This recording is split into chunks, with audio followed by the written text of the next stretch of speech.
Welcome back to my new blog. आज हूँ 27 तारीख ମୁଁ ଅଛି ବର୍ତ୍ତମାନ ପାଇଁ ଭୁବନେଶ୍ୱରରେ ଗୋଟେ ହେଡ୍ ଗେଷ୍ଟ ହାଉସ୍ ଅଛି ସେଣ୍ଟ୍ରାଲର।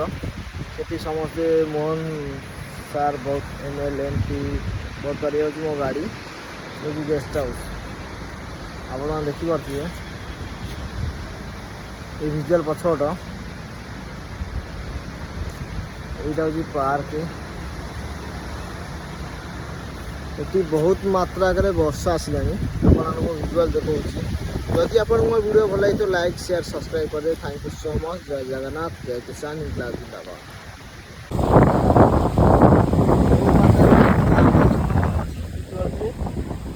ଗଛଲତା ପୁରା ହଲିଲାଣି।